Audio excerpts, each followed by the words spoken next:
오늘 법문은 한국 불교의 수행 전통, 한국 불교의 수행 전통 이런 제목으로 말씀드립니다.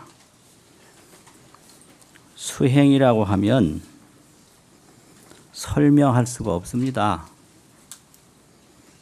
보이는 수행도 있고 보이지 않는 수행도 있고 몸소하는 수행도 있고 아무도 모르게 마음으로 이루는 수행도 있고 어떻게 설명할 수가 없습니다. 그러나 보통 그런 아주 기본적이고 전체적인 수행 말고 스님들이 출가해서 절에 들어와 가지고 수행을 전문적으로 하신 분들이 어떤 수행을 했을까 그 얘기입니다. 전통적으로 스님들이 아주 전문성 있게 한 수행을 말합니다. 그게 수행 전통입니다. 이제 전통이라고 하면은 현재에 전해지는 과거입니다. 과거가 현재에 전해질 때 전통입니다. 현재에 안 전해지면 역사죠, 역사. 그런데 수행은 신라 시대에서부터 오늘의 일까지 현재에 살아 있습니다. 그래서 현재에 살아있는 과거만을 전통이라고 그러고 과거에는 있었는데 현재에는 전해지지 않고 기록으로만 남아있다든지 유물과 유적으로만 남아있으면 그건 역사지 전통은 아니거든요. 그럼 우리나라의 수행의 전통이 뭐가 있는가 생각을 해볼 필요가 있습니다. 신중단 축원에 보면요. 신중단 이제 신장님께 축원을 올리는 축원문에 그런 말씀이 있습니다. 참선자 의단동로 연불자 삼매현전 그 다음 또 뭐가 있죠? 간경자 해안통투 이런 본문이 있어요. 여기 세 가지가 나왔어요. 참선, 연불, 간경 이게 한국 불교 수행 전통입니다. 그럼 참선을 어떻게 하느냐? 의단이 동로하는 것이다. 화두 의단, 의심덩어리. 화두 의심덩어리가 홀로 드러나게 하는 게 참선이다. 또 연불은 어떻게 하느냐? 연불삼매로 하는 게 그게 연불수행이다. 간경은 어떻게 하느냐? 간경은 해안이 지혜의 눈이 통투라는 얘기는 통할 통자 사무칠 투자인데 다 통한다는 얘기예요. 지혜의 눈이 훤히 열리는 거 통투. 지혜의 눈이 부처님처럼 훤히 열리는 거 그게 간경수행입니다. 그럼 세 가지거든요. 근데 관음시식 이 대비주 차거에 보면 우항대비 신주려 이 대자대비 관세음보살님의 신비로운 다란이 힘이 얼마나 대단한가. 중생 성불 찰나 중이라. 중생이 성불하는 것이 찰나에 이루어진다. 이런 말씀이 있어요. 그러니까 이제 이 말은 송주, 다란이 외우는 거. 이 송주 수행이 계속되어 왔습니다. 그러니까 한국 불교 이 수행 전통은 참선, 연불, 간경, 마지막 뭐였죠? 송주, 애울송자, 주문주자, 송주. 이걸 주력이라고도 하고 뭐 여러 가지 말을 해요. 그런데 그 송주 주문을 외운다. 주가 다란이거든요. 요 네 가지가 한국 불교 수행의 전통입니다. 이것은 신라 시대 때부터 오늘날까지 계속된 전통입니다. 그 이제 조선조 후기에 1769년에 지은 산문직지라는 책이 있는데요. 석삼자 문문자 산문으로 바로 가리킨다 이래가지고 가리킬 직자 고들 직자 가리킬 직자 해가지고 산문직지라는 책이 있는데 여기서는 수행을 염불문, 원돈문, 경절문 이렇게 설명했어요. 염불은 내내 염불하는 거고요. 원돈이라는 것은 원만하다는 원자고 바로 이루어진다는 돈자에서 원돈인데 화엄을 말합니다. 화엄. 그래서 염불수행, 화엄수행. 경절이라는 건 바로 된다. 일초직임열해지다 이래가지고요. 한번 딱 뛰면 범부의 지위에서 열애의 자리로 올라간다. 이래가지고 이걸 경절이라고 그래요.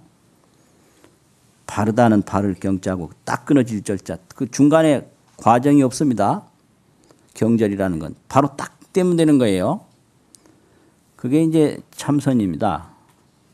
그래서 염불수행, 화엄수행, 참선수행 이렇게 세 가지로 그 산문직지에서 설명을 했어요. 이게 조선시대 후기에 지어진 책입니다.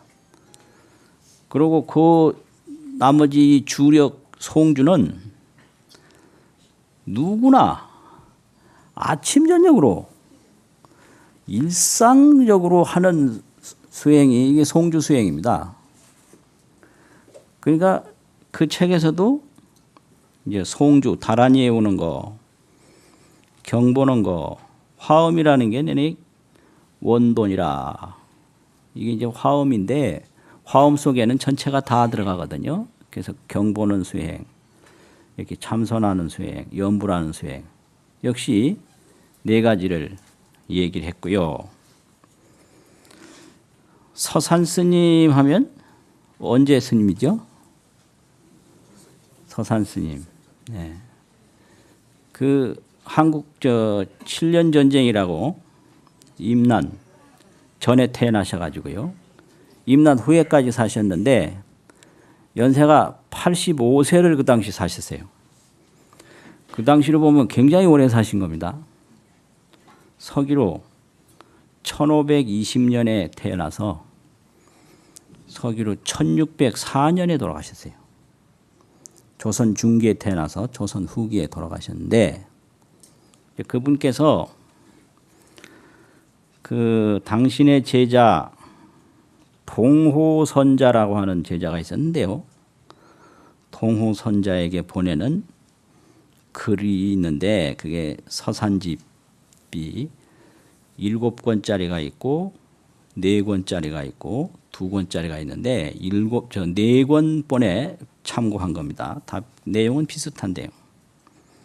거기에 이제 그 서산 스님이 대도인인데 제자한테 편지를 뭐라고 했을까? 아주 재미있어요. 아주 재미있습니다. 그런데 도인이라도 제자한테 편지할 때는 잔소리도 많이 하셨어요. 여러 가지 뭐 걱정도 많이 하시고요. 그래서 이 도인의 2가지 면입니다. 이 진리 면에 말씀하실 때는 굉장해요. 하나도 걸림이 없으세요. 의심이 하나도 없고 장애 뭐 고뇌 이런 거 전혀 없습니다. 그런데 제자한테 막상 할 때는 뭐 걱정이 그렇게 많고 염려된다 뭐 하느냐 이게 아주 뭐 보통 뭐 아주 말씀을 하신 게 아니에요. 그게 이제 바로 진재, 속재. 그것이 바로 불격, 인격입니다. 그래서 여러 가지 편지가 있는데 그 중에 이제 한 편지에 그런 게 있어요. 구절음향이라 소식이 끊어진 지가 오래됐다. 부지 숙질은 도뇨부와 옛날부터 앓고 있던 병은 지금 나았느냐 모르겠다. 우려라 염려가 되고 염려가 된다. 이래에 또 근래에 참선부와 염불부와 간 대승경부와 송 비밀주부와 이런 말씀을 했어요. 근래에 내가 참선을 하느냐 참선부와 염불을 하느냐 염불부와 경을 보느냐 간 대승경부와 대승경을 보느냐 또 송주를 하느냐 송 비밀주부와 비밀주를 애우느냐 이렇게 편지를 했습니다. 그래서 이걸 보면 그 당시에도 참선 염불 간경 송주가 스님들이 보편적으로 하는 전통 수행이었다는 것을 알 수가 있습니다. 아주 자세하게 써놨거든요. 그게 수행 전통입니다. 그리고 조선조 초에 동문선이라고 하는 책을 성종 때 간행을 했는데요. 동문선이라고 하는 것은 신라 시대 때부터 고려 시대까지 이루어진 많은 글들을 그 분야별로 모범이 되고 후래 사람들에게 필요하겠다 싶은 글들을 뽑아서 모은 책이 동문선입니다. 동이라는 거 해동 우리나라 글 선이라는 거 이제 뽑아서 모았다. 그게 굉장히 중요한 책인데요. 거기에는요 여러 가지 종파를 얘기를 했는데 거기서는 종이라고도 표현하고 업이라고도 표현했습니다. 업, 직업이라는 업자. 그래서 예를 들면 조계종이라고도 표현하고 조계업이라고도 써요. 조계업. 그래서 화엄종이라고도 하지만 화엄업 이럽니다. 그래서 이 업이란 말이 참 재미있습니다. 이게 무슨 업 이래가지고 염불하면 염불업이에요. 그게. 유랭을 전문적으로 하면 유럽이고요. 또 그 고려 시대까지는 신라 시대에서부터 유가종이라고 그래가지고 유가업이라고 하는데 유가종이 뭐냐면 유식종. 그 유식 불교가 굉장히 발달했어요. 그래서 신라 시대에는 그 유식을 전문으로 하는 분을 선사라고 그랬습니다. 그 삼국유사 이제 책에 보면 삼국유사의 그 순교를 해서 불교를 크게 믿게 한 분이 한 분 계시잖아요. 그 이차돈이잖아요. 그 이차돈을 기록한 그 조항이 있는데 법흥왕하고 이차돈하고를 함께 기록한 조항이 있거든요. 삼국유사에. 거기 보면 유가종 승려를 유가종의 스님을 개칭 선사라 다 선사라고 한다 이런 기록이 나와 있어요. 그러니까 그 당시 선은 유가선입니다. 이제 오늘날 유식한다 그러면 학문적으로만 하는데 그 당시에는 관행까지 겸해요. 그게 유가선이에요. 이 유식 공부를 할 때 이 마음 공부까지 같이 해서 그 유가라는 게 그게 요가라는 말과 같고 요가라는 게 상응이에요. 몸과 마음이 서로 통일이 된다고 상응 서로 쌍자 응아릉자. 그래서 이 유식 공부를 하는데 이 마음 공부까지 같이 하지 아니하면 그거 안 들어옵니다. 이게 그냥 뭐 8식, 7식, 뭐 6식 전호시 이것만 배워가지고는 안 와요. 실제 수련을 해가면서 유식 공부를 해야 그게 되거든요. 과거에 이제 뭐 그렇게 했기 때문에 그 유식을 설명한 거 보면 들은 얘기를 쓰는 게 아니라 자기가 직접 체험한 거 그대로 눈앞에 보이는 거 기록하듯이 그렇게 써놨어요. 근데 이제 고려시대에도 그 유가종, 화엄종, 또 조계종, 비밀종이 또 있어요. 또 그때는 소승업까지 이제 소승업, 그 초기 불교도 연구하는 사람이 그때 있었던가 봐요. 그래서 그런 사람들에게 이제 나라에서 수자로도 책봉을 하고 선사로도 책봉을 하고 그 당시에는 이제 불교가 국교였지 않습니까? 또 국사, 또 왕사 이런 걸로 그 책봉문이 있는데요. 동문선에 이제 거기에 보면 이렇게 여러 이제 그 분야에 무슨 종 스님이다, 무슨 업을 하는 스님이다 이런 것이 이제 자세히 기록이 되어 있기 때문에 그걸 보면 고려 시대에 어떤 수행을 했다라는 것을 알 수가 있습니다. 그런데 거기 보면 이제 역시 참선, 염불, 간경, 송주 이게 기본이에요.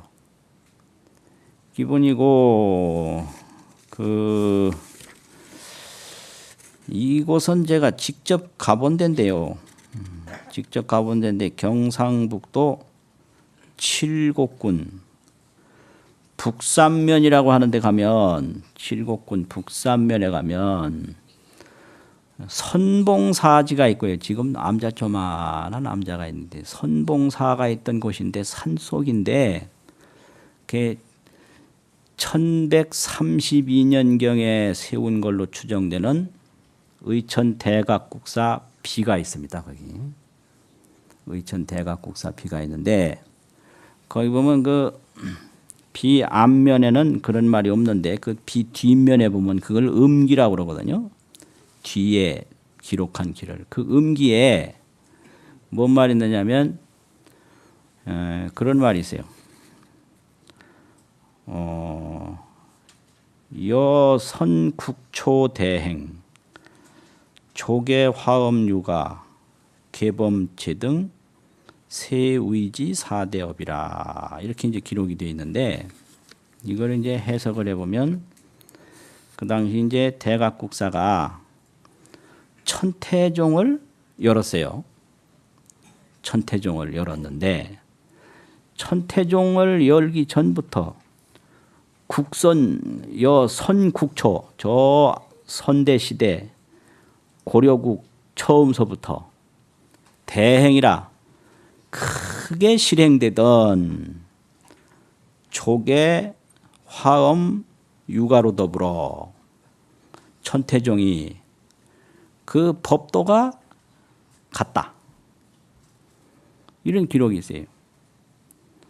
그러니까 고려 초에서부터 크게 실행되던 그 학풍이라든지 종풍은 조계종, 화엄종, 유가종인데 이제 천태종이 이제 창립이 되면서 천태종이 이런 세 가풍과 계범 제등이라는 말이 있는데 계범이라는 건 법도라는 소리예요. 제등이라는 건 같단 말이지. 같아서 세의지 사대업이라 세상에서는 이것을 사대업이라고 한다. 그럼 사대업이 뭐예요? 화엄업, 조계업, 유가업, 천태업이란 말이죠. 사대업이라고 한다. 이런 말씀이 있어요. 예. 그러니까 이제 고려시대에도 조계 또 화엄, 유가 이 유식이 이게 대승불교의 기초예요. 대승불교를 이해하고 설명하는 데는 유식이 없으면 안 돼요. 그런데 이제 안타깝게 한국 불교는 조선시대에 유식학이 끊어졌어요. 그래서 불교학이 발달하지 못해요. 화엄학이나 무슨 대승불교학을 할 때 그걸 설명할 때는 유식이나 그 소승불교를 체계적으로 연구한 게 구사, 아비달마 구사인데 이걸 동원하지 않고는 설명 못해요. 그래서 화엄의 대종장들도 그 화엄을 저술을 할 때는 구사유식에 대한 이야기 많이 나옵니다. 그게 왜 그러냐면 말 하나하나의 의미를 구식이나 유사 같은 데서 정확하게 짚어주기 때문에 그래요. 그런데 고려시대 때까지 신라시대부터 유식학이 발달해서 불교가 흥했는데 조선시대에 이제 유식학이 침체하니까 불교 교학이 발달하지 못하고 강독학으로 전통을 삼았어요. 강의하고 해독하는 걸로. 그래서 교학을 연구한다든지 이런 거는 좀 침체했거든요. 그 고려시대는 그 유가종이 아주 발달을 해서 그렇고요. 그리고 이제 그 고려시대에 그 비밀불교 그 송주 수행하는 분들에게 이제 많은 그 높은 그 승려의 직위를 부여한 글이 있는데 거기 보면 이분들은 병을 고치는데 아주 도움을 줬어요. 그래서 이제 진언을 자꾸 외운다든지 이제 다란이를 자꾸 외우는 분들은 병 고치는데 굉장한 그런 영험을 가지고 계신 분들이에요. 그래서 그분들은 일종의 신승이라. 신승. 아주 신비로운 스님이에요. 그래서 뭐 누가 아플 때 가서 독경 한번 하면 그냥 나요. 또 뭐 심지어는 독경을 했는데 뭐 여우가 그냥 도망가더라. 그럼 나요. 그러니까 삼국유사에 그 기록이 있어요. 그 신승들이에요. 그러니까 참선하는 분, 염불하는 분, 교학하는 분, 이렇게 다란이로 그 신비로운 신통력을 갖추신 분, 이제 이런 분들이 그 교단을 대표하는 고승들이었다 하는 것을 알 수가 있습니다. 그럼 고려만 그랬느냐? 그게 아니고요. 신라 시대도 마찬가지입니다. 신라 시대 보면 우선 신라를 대표하는 고승이 차장, 뭐 또 의상, 뭐 원효, 뭐 이런 분들이었는데 이런 분들이 학문은 거의 다 화엄을 하셨어요. 세 분들이 다 화엄이지. 그리고 태현이라는 분이 있는데 이 태현 분들은 이 태현 스님은 유식학의 아주 최고 권위자라고 자타가 존경을 했고요. 염불을 하신 분들은 많이 나와요. 삼국유사에 보면 신라시대에 염불 수행하신 스님들은 엄청나게 많습니다. 그래서 뭐 염불사라 이래가지고 따로 기록도 하고 뭐 이런 기록이 있고요. 또 신주라고 하는 그 삼국유사의 제목이 있는데 신비로울 신자, 주문주자, 신주. 그 신주가 이게 이제 그 비밀불교, 송주, 이래 해서 이제 당나라에서 신라를 공격한다 이러면 그냥 갑자기 이 천을 떡 치고 거기서 비법으로 당나라 그 군대를 막아요. 이게 명랑신인이라고 명랑법사가 그 이 비밀주로 당나라 군대를 다 막는다. 뭐 이래 되고 이제 다른 스님도 누가 아플 때 가서 약사경을 읽으니까 바로 낫다. 또 어느 분이 어슬퇴했다. 이래가지고 그 삼국유사에는 이분들만 모아놓은 한 편에 세 분들 그 기록이 따로 있을 정도로 이렇게 그 비밀주 수행을 하신 분들이 많아요. 그러니까 신라시대에도 보면 그렇게 차장이나 의상같이 화엄을 하신 분, 또 그 태현같이 유가 유식으로 수행을 하신 분, 또 연불로 평생을 정진하신 그 원왕생가 광덕 스님이 지은 노래인데 그 원왕생가 아주 삼국사에 유명하거든요. 그런 게 전부 이제 연불로 수행을 하신 분, 그 명랑법사와 같이 그런 비밀주, 비밀다란이로 수행을 하신 분, 이게 이제 신라 시대의 수행 전통입니다. 그래서 이게 오늘날만 형성된 게 아니고요. 이것은 이게 뭐 조선 시대에 이루어졌다 그게 아니에요. 이게 조선 시대에 따로 생긴 게 없습니다. 전부가 신라 때부터 오늘까지 오는 거예요. 그게 아주 중요합니다. 이제 불교 역사를 깊이 모르면 이게 다 뭐 조선조 때 뭐 불교가 산중에 있으면서 된 거 아니냐, 천만에요.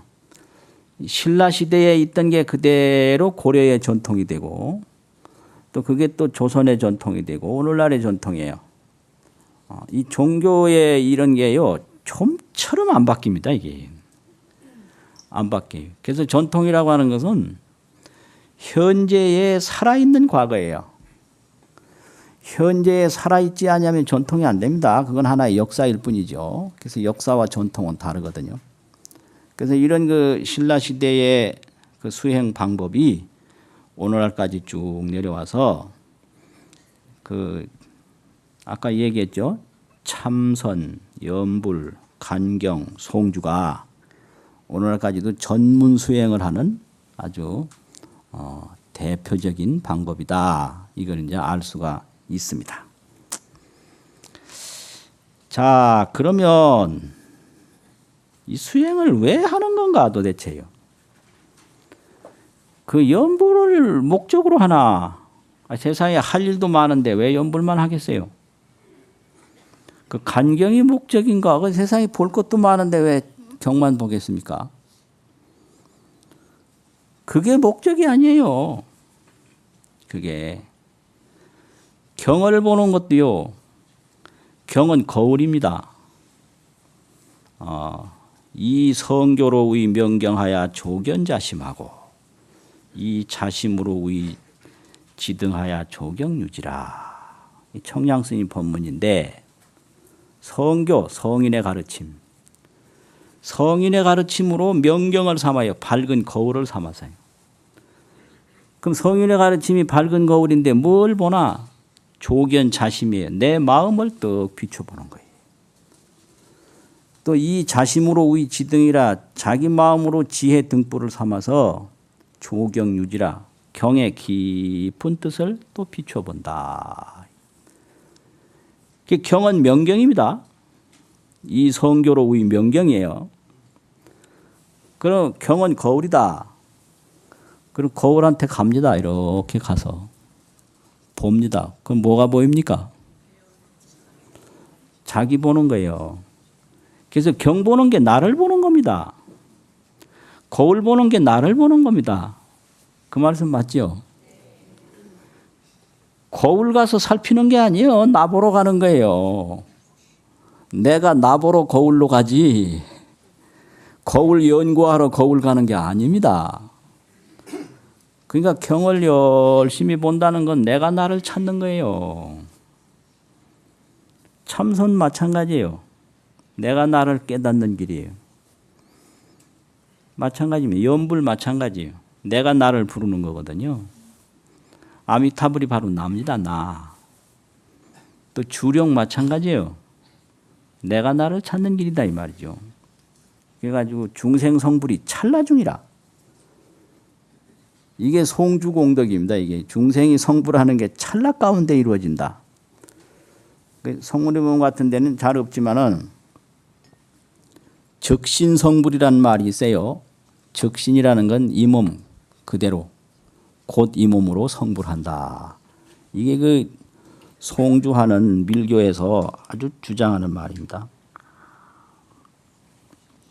이렇게 돼서 송주를 하든 경을 보든 연부를 하든 참선을 하든 그게 목적이 아니고요. 그걸 통해서 나를 찾는 겁니다. 그게 성불입니다. 그래서 성불하기 위해서 하는 거지 그거 하기 위해서 그거 하는 게 아니다 이 말이에요. 나 보기 위해서 거울 보는 거지 거울 보기 위해서 거울 보는 게 아니다 이 말입니다. 그게 아주 중요해요. 그래서 이제 이 부분에 대한 큰 스님들의 법문이 두 가지가 있는데 이제 이 법문은 경봉스님 법어집이 있는데요. 경봉스님 법어집 법패라는 책에 내가 거기 두 사례를 거기서 딱 지적을 해 놓으셨어요. 이걸 수행하는 걸 비유로 이제 말하자면 중국에 아주 유명한 미인 유명한 분 있죠. 양귀비. 예, 아주 유명하죠. 양귀비 다 아시네요. 그냥 유명한 분인데 그분이 궁중에 가까이 데리고 있는 시녀가 하나 있는데요. 이 작을 소자 구수록자 소옥이라고 했다고 그래요. 그런데 저녁만 되면 이 양귀비라고 하는 여인이 소옥이를 불러요. 소가 불러요. 애가 타게 부릅니다. 그 왜 소옥이를 불렀겠느냐 이거예요. 왜 불렀다고 알려졌죠? 네. 그 애인이 있었는데 알록산이라는 애인이에요. 알록산이를 부르려니까 방법이 없어요. 그래서 알록산이를 부르야 되니 알록산 하면 안 되거든요.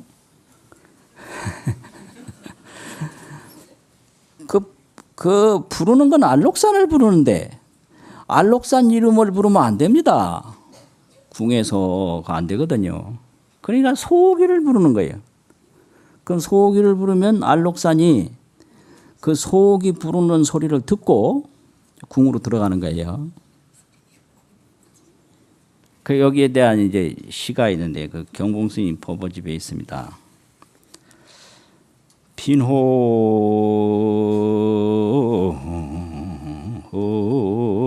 속은 원무사라 지요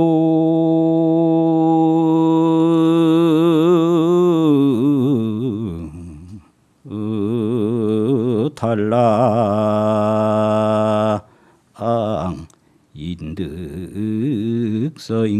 인득서잉이로다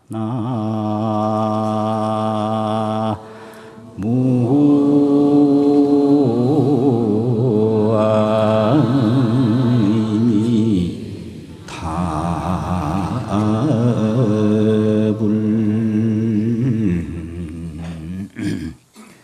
경봉스님 법어집에 수록된 그런 내용인데요. 비노소건, 비노라는 건 자주 부르는 걸 비노라고 그래요. 소옥, 자주 소옥을 비우는 건 원무사라. 원래 거기에 일이 있는 게 아니다. 소옥이 부르는 거기에 일이 있는 게 아니에요. 그럼 뭐냐? 지요 다만 이걸 위해서 이것 때문에 그런다. 다만 진짜 요구할 요자가 있어. 다만 이것 때문에 그런다. 뭐냐? 달랑이라는 건 이거 향나무 단자, 신랑 난자인데요. 그리운님, 향기 나는 낭군 그리운님을 달랑이라고 그래요. 다만 달랑하게 인득성, 자기 소리를 알게 하기 위해서 소옥을 부르는 거다. 이거예요. 그럼 소가 부르는 게 소기를 부르기 위해서 부르는 게 아니고 그 향기 나는 님한테 자기 소리를 전하기 위해서 부르는 것처럼 참선을 한다, 연보를 한다, 간경을 한다, 송주를 하는 게 그거가 목적이 아니라 도를 깨닫는데 있다 이거예요. 도를 깨닫기 위해서 참선을 하고 도를 깨닫기 위해서 연보를 하고 도를 깨닫기 위해서 간경을 하고 또 하나 뭐 한다고 그랬죠? 네, 도를 깨닫기 위해서 송주를 하는 거다 이거예요. 그겁니다 이게. 그래서 그걸 더 하면요. 내가 나를 깨달아요. 그게 수행이에요. 내가 나를 깨닫습니다. 그러면 내가 나를 깨닫는데 아이 그게 다란이나 자꾸 외우고 이렇게 화두나 들고 경이나 봐서 어찌 알겠냐. 이게 이제 의심이 생길 수가 있거든요. 그러니까 경봉 큰 스님이 거기에 대한 법문이 있는데요. 그 법문이 이제 무슨 법문이냐 그러면은 그런 법문이에요. 비단장수와 망두석, 망두석과 비단장수. 망두석이라고 하는 건요, 이 무덤 앞에 이렇게 뜨 돌을 세우고 그 위에 사람 머리처럼 딱 이렇게 조각해 놓은 게 그게 망두석이거든요. 바라볼 망자 머리 두자. 또 망주석이라고도 합니다. 기둥주자를 써서 망주석인데 그 무덤 앞에 세우는 게 그게 망주석이에요. 그 비단장수는 뭐냐? 어떤 비단장수가요, 비단찜을 한 짐 짊어지고 고개를 넘어가다가 아주 고단하고 피곤해서 그 무덤 앞에 비단찜을 내려놓고 쉬었어요. 그래서 약간 쉬다 보니까 소르르 잠이 들었습니다. 그런데 잠을 자고 일어나 보니까 비단찜이 없는 거예요. 이 큰일 아닙니까 이게. 완전히 그게 생계고 그게 재산인데 그냥 잠 한 번 자는 바람에 그냥 다 잊어버린 거예요. 그래서 기가 막혀서 그 지방 원님한테 가서 민원을 냈습니다. 내가 이 비단장수 하는데 지금 이래 가다가 완전 다 잊어버렸습니다. 좀 찾아주세요. 그러니까 그 원님이 내가 내 비단을 훔쳐가는 걸 누가 봤냐? 누가 봤겠습니까? 도저히 난 누가 가져갔는지 내가 가져가는 건 뭐 누가 봤는지 모릅니다. 그러니까 누구라도 봤겠지. 누가 봤느냐? 자꾸 모르니까 그 옆에 망두석이나 보면 봤지. 나는 모릅니다 그래요. 그러니까 망두석 빼오라고 그랬어요 원님이. 빼왔죠. 그래서 비단 훔쳐가는 사람이 누구냐고 망두석을 허구 한 날 때리는 거예요. 곤장을 치는 거예요. 또 오늘도 곤장을 치고 내일도 곤장을 치고 망두석한테 계속 때려요. 망두석을 또 때리고 그냥 하염없이 때려요. 왜 말 안 넣냐고 또 때리고 빨리 풀어라 또 때리고. 그러니까 이게 소문이 나서 윗동네 아랫동네 사람들이 그냥 전부 모여들기 시작하는데 계속 때리니까 계속 많이 모여들어요. 그래서 막 때릴 때마다 웃기도 하고 막 조롱도 하고 이럽니다. 그래서 사람이 많이 모였을 때 갑자기 명령을 내렸어요. 지금 여기 군청에 와가지고 지금 웃고 떠든 사람 다 잡아들여서 하옥하라. 굉장히 많이 이제 옥에 갇혔습니다. 그러면서 뭐 왜 갇히냐? 그 원이 공무를 집행하는데 웃고 떠들어서 공무를 방해한 죄라. 이 공무 방해죄로 들어가 있는 거예요. 그럼 나가려면 어떻게 되느냐? 전부 비단 한 필씩 사오면 방면시켜줘요. 예? 비단 한 필씩 따오면 다 내보내줘요. 그래서 이제 그러니까 이거 감옥에 오래 있으면 되겠어요. 그러니까 전부 각자가 비단을 한 필씩 다 사왔어요. 그 비단을 이제 사왔는데 그 비단을 이제 이만큼 이제 쌓였습니다. 이제 그렇게 쌓여서 많이 이루어졌는데 그 비단 장수 보고 여기서 내 비단을 찾아낼 수 있느냐 그러니까 금방금방 다 찾아요. 이것도 내 비단이고 이것도 내 비단이고.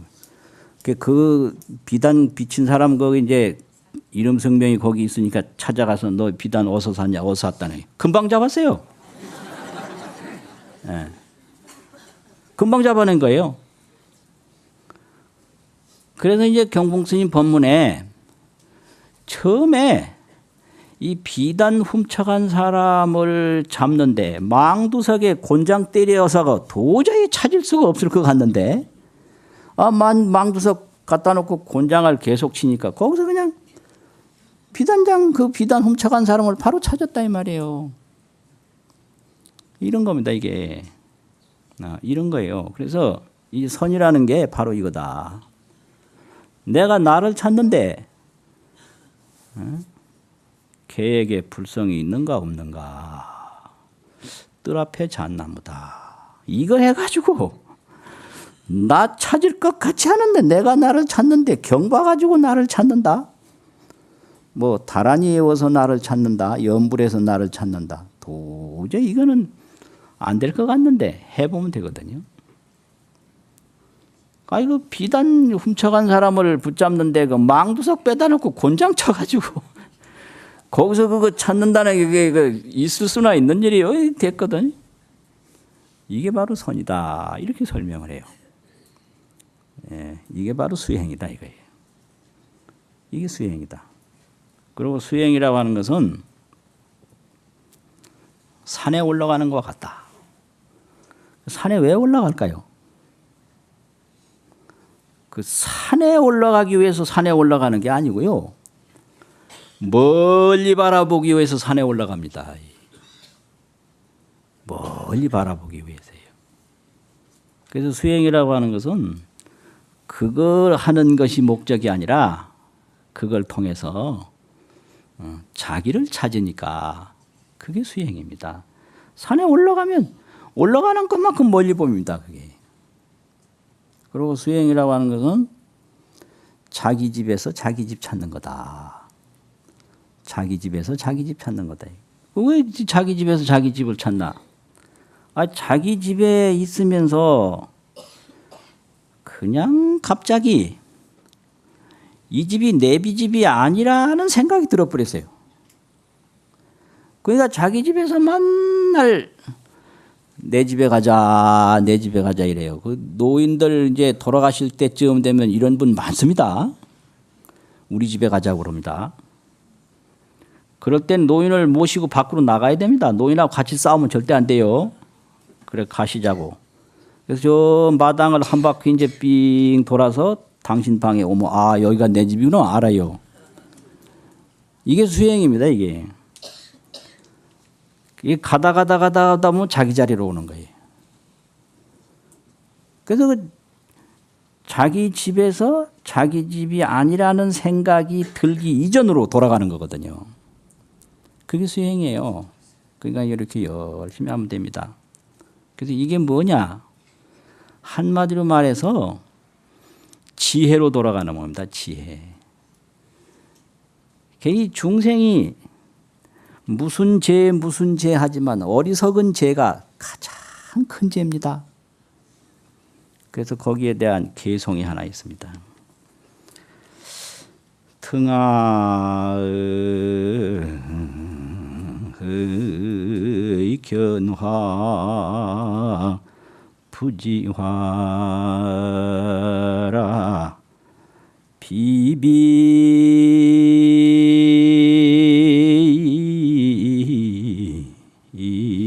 투하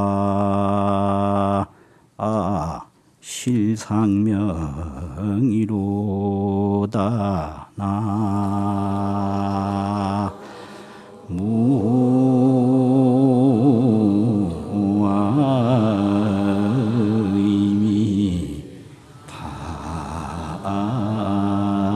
답을 탐정의 영상은 임의견이나 마이기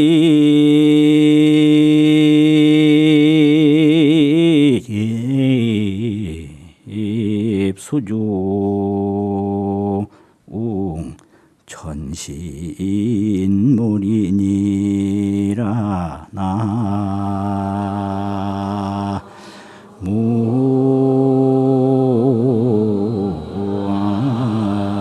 무아의미 답을 이 어리석은 그물에 걸리지 말아야 된다. 치망이라. 어리석을 치자 금을 망자. 이 중생이 치망에 걸려서 고통을 당합니다. 치망에서 벗어나면 고통이 없습니다. 그걸 비유로 말하면 등하라는 게 등나방인데 불나방인데요.